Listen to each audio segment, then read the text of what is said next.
이 한 주간도 나를 사랑하시는 그 주님의 십자가의 은혜를 경험하며 이 땅을 기쁨과 감격함으로 살아가는 여러분 모두가 다 되시기를 주님의 이름으로 축복합니다. 예수님께서 부활하시고 승천하시면서 내가 분부한 모든 것을 가르쳐 지키게 하라 말씀하셨는데, 그 가르침의 핵심이 산상수훈입니다. 우리는 마태복음 5장 말씀을 통하여서 팔복의 은혜에 대해서 묵상을 했습니다. 그런데 이 가난하고 애통해하면서 사는 것, 비난을 받을 때에도 온유하고 긍휼을 여기면서 사는 것, 박해를 받을지라도 오히려 즐거워하며 사는 것, 참 이런 것은 우리가 그렇게 실천하면서 살기가 참 어렵습니다. 너무나 힘든 말씀이다라고 우리는 받아들이는 것이죠. 그런데 이 모든 복은 이 주님과의 관계 속에서 누리는 복인데, 내 욕망과 교만을 버리지 않고서는 누릴 수가 없는 복들입니다. 우리는 악하고 음란한 이 부패한 본성을 가지고 태어났습니다. 그래서 생각이 악해요. 계획하는 일들이 이기적이고 그 방법 또한 악합니다. 그런데 우리는 이걸 인정하고 싶지가 않아요. 내가 악하고 내가 교만하고 내가 음란한 사람이라는 것을 인정하고 싶지가 않습니다. 그래서 비난과 수치가 아니라 영광과 칭찬을 듣기를 원하는 거예요. 그래서 이 내면의 부패함과 거짓됨을 감추기 위해서 선택한 것이 있습니다. 그것이 무엇이냐면 구제와 기도와 금식입니다. 유대 사회에서 신앙생활하는데 가장 중요하게 여겨지는 세 가지가 바로 이 구제와 기도와 금식이었습니다. 이 세 가지를 누구보다도 열심히 타의 추종을 불허할 정도로 철저하게 지킨 사람들이 바리새인들과 사두개인들이었습니다. 서기관들이었죠. 이들은 구제와 기도와 금식을 통해서 자신들이 하나님 앞에 얼마나 의롭고 경건한지를 인정받기 원했고, 그리고 사람들에게 자신의 경건을 자랑스러워했습니다. 생각해보면 구제는 이웃과의 관계에서 보여줄 수 있는 경건이고, 기도는 하나님과의 관계에서 보여주는 경건이라면, 금식은 나 자신과의 관계에서 보여주는 경건 행위입니다. 그래서 이 세 가지를 철저하게 하면서 바리새인들과 서기관들은 자신의 경건을 사람들에게 이제 자랑하는 것을 낙으로 삼았던 그런 인물들이었습니다. 구제와 기도와 금식, 여러분 이 세 가지가 나쁜 것이 아니잖아요. 하나님을 경건하게 믿기를 원하고 하나님의 말씀대로 살길 원하는 사람은 이 세 가지를 등한히 하면 안 되는 것입니다. 우리가 어떻게 구제를 등한히 할 수 있겠어요? 우리가 어떻게 기도하는 것을 나쁘다라고 말씀할 수가 있겠습니까? 또한 너무도 간절해서 금식하면서 하나님 앞에 매달릴 때도 있잖아요. 그러니까 구제와 기도와 금식은 우리 신앙생활에 있어서 매우 중요한 것입니다. 나쁜 것이 아닙니다. 그런데 이 경건의 덕목이 원래의 그 지향점을 잃어버리고 자기 과시의 수단이 될 때에는 그 영혼이 병들게 되는 거예요. 오늘 예수님께서 그런 위선적인 신앙을 경계하라라고 권면의 말씀을 주고 계십니다. 오늘 우리가 이 땅을 살아가면서 위선적인 신앙을 경계하기 위해서는 첫 번째, 은밀하게 행해야 되는 것입니다. 오늘 본문 1절 말씀 봐볼까요? 사람에게 보이려고 그들 앞에서 너희 의를 행하지 않도록 주의하라. 그리하지 아니하면 하늘에 계신 너희 아버지께 상을 받지 못하느니라. 여러분, 왜 사람에게 보이려고 의를 행할까요? 칭찬받기 위함입니다. 존경받기 위함이죠. 인정 욕구예요. 사람에게는 세 가지 본능이 있다 그러죠. 소유욕, 출세욕, 인정욕, 세 가지가 있다 그래요. 끊임없이 칭찬받고 존경받고자 하는 본능이 우리 안에 있는 것입니다. 그런데 그 인정 욕구를 제어하지 않으면 우리는 그 인정욕의 노예가 되어가지고 사람들의 눈치를 보고 자유함을 상실한 채에 고통의 세월을 보낼 수가 있어요. 내 삶을 못 살아요. 다른 사람들의 시선에 의해서 이 땅을 살아갈 수밖에 없는 겁니다. 그래서 우리 주님 말씀하시는 거예요. 은밀하게 행하라. 비밀스럽게 해라. 하나님과 나만이 아는 은밀함으로 행하라고 우리 주님이 말씀하고 있는 겁니다. 2절 말씀을 한번 봐볼까요? 그러므로 구제할 때에 외식하는 자가 사람에게서 영광을 받으려고 회당과 거리에서 하는 것 같이 너희 앞에 나팔을 불지 말라. 진실로 너희에게 이르노니 그들은 자기 상을 이미 받았느니라. 구제할 때에 나팔 불지 말라라. 사람들에게 알리지 말아라. 여러분, 구제가 무엇입니까? 구제는 성경에서 이렇게 기록하고 있어요. 야고보서 1장 27절 말씀입니다. 하나님 아버지 앞에서 정결하고 더러움이 없는 경건은 곧 고아와 과부를 그 환난 중에 돌보고 또 자기를 지켜 새 속에 물들지 아니하는 그것이니라. 구제라는 건 무엇이냐면 고아와 과부가 환난을 당할 때 돌보아 주는 거예요. 그게 경건이랍니다. 가난한 자, 병든 자, 고통당하는 자를 외면하지 않고 돌보아 주면서 자기가 가진 것을 나누어 주는 것, 이게 바로 구제입니다. 이 구제야말로 하나님 앞에서 정결하고 더러움이 없는 경건이다. 그러니까 성경책만 끼고 또 예배당에 와서 예배 드리는 것, 그게 경건이 아닙니다. 날마다 엎드려 기도하고 틈만 나면 기도한다 해서 그것이 경건이 아니라는 말씀이에요. 하나님께서 인정하는 정결하고 거룩한 경건은 환난 중에 있는 자들을 돌아보고 구제하는 것, 이게 바로 경건이라고 말씀을 하고 있는 것입니다.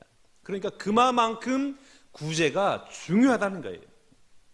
이렇게 중요한 구제라 할지라도 사람들 앞에서 나팔 불지 말아라. 나팔 불지 말아라. 자신을 드러내려고 구제하지 말아라는 것이에요.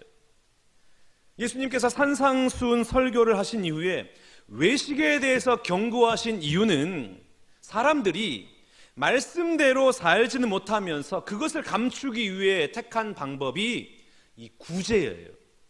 기도고 금식이기 때문에 그렇습니다. 시어머니 병간호하기 싫고 남편 밥 차려주기 싫어서 교회 중보 기도 모임 간다고 나와가지고 눈물로 뉘우치고 기도하면서 그래도 내가 시어머니와 남편을 위해서 기도했다, 이러지 말라는 거예요.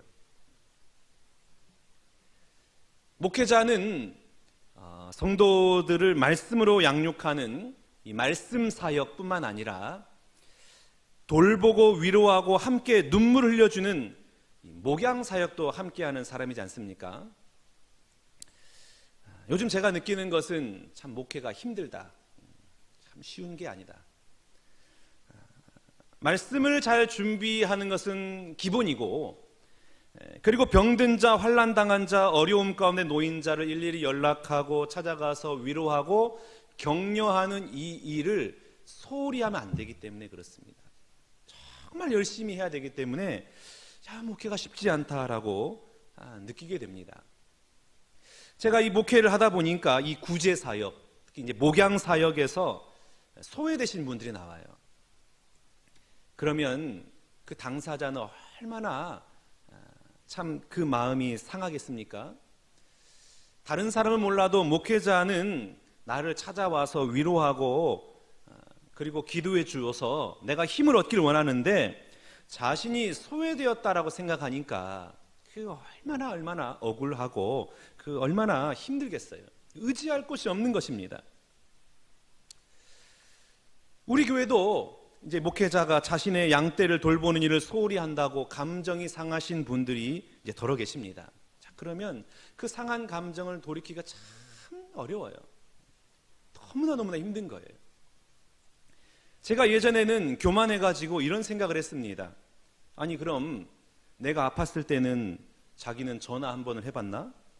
나한테 안부를 한번 물어봤기나 했나?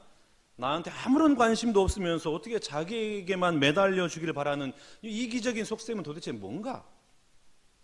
그렇게 막 내 스스로의 부족함을 합리화시키고 그 사람을 매도하게 바빴습니다. 지난주 설교를 적용하자면 내 안에 있는 그 교만의 가라지, 게으름의 가라지는 보지 못하고 상대방의 그 가라지만 자꾸만 뽑으려고 했던 것이죠. 저의 잘못을 정당화시키는 또 다른 하나가 있는데 그것은 무엇이냐면, 제가 몇 번 이제 강단에서도 말씀드렸습니다마는, 여러분, 제가 매일 새벽마다 여러분의 이름을 불러가면서 기도하고 있습니다. 이 말이에요. 은밀한 기도가 아니라 나팔을 부는 것이죠. 실제 찾아가서 안부를 묻고 위로하고 성도들의 눈물을 닦아주지 못한 자격 없는 목사임에도 불구하고 그래도 나는 기도하고 있으니 괜찮다, 스스로 위안을 삼았던 그런 위선적인 모습이었음을 제가 철실하게 느끼게 되었습니다. 그러면서 오늘 말씀을 참 준비하면서 제 안에 있는 그 뿌리 깊은 교만함과 그 위선을 참 하나님 앞에 얼마나 회개했는지 모릅니다. 여러분 가운데 혹시 저의 연약함과 부족함으로 인해서 상처를 받았거나 더 서운한 마음이 있더라면 너그러이 이해하시고 부족한 종의 허물을 또 덮어주시기를 부탁을 드립니다. 어느 책에 이런 글이 있습니다.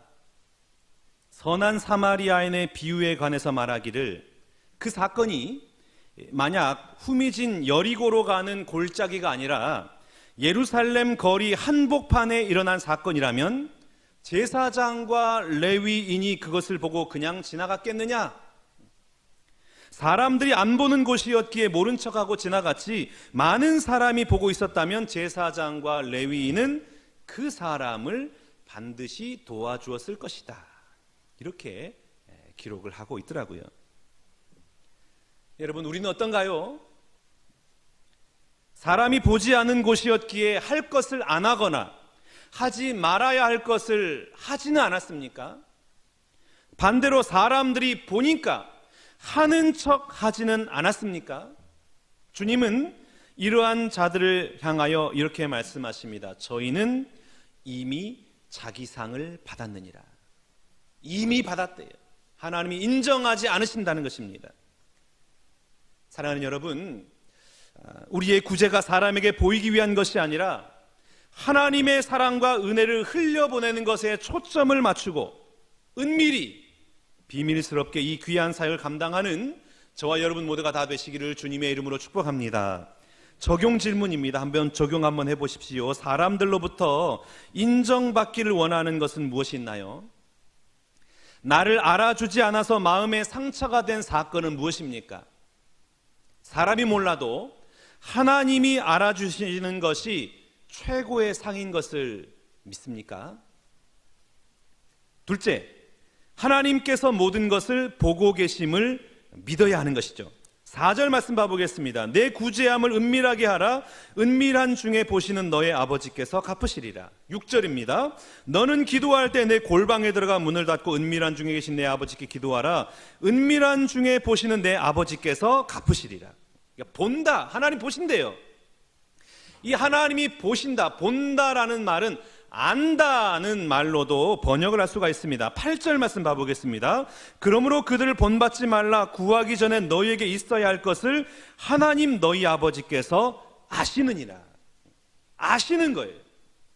우리의 행하는 일, 구제하고 기도하는 모든 일들 하나님께서 보시고 아시는 것입니다. 기도하기 전에 아세요.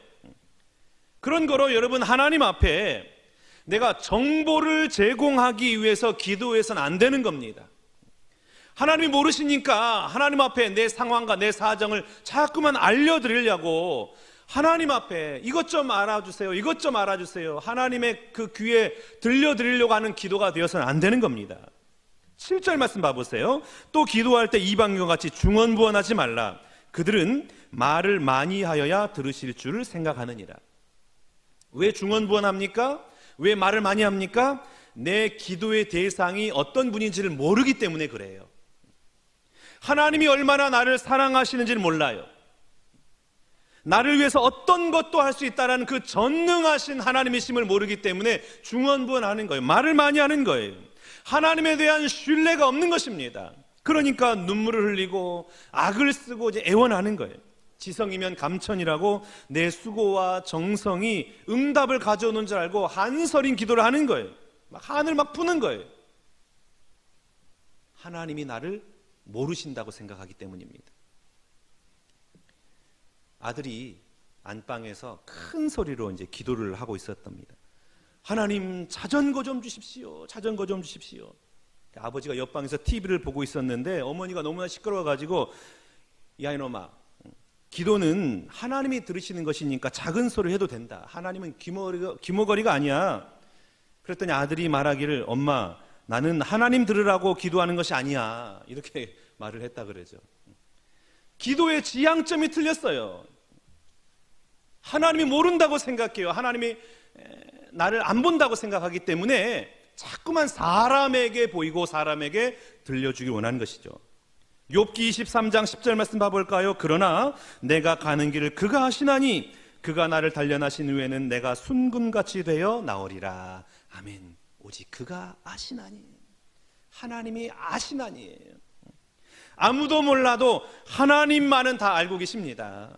그러니 여러분, 내 사정 알아달라고, 내 기도 좀 들어달라고 한탄할 것이 아니라 이제는 기도를 바꾸시기 바랍니다.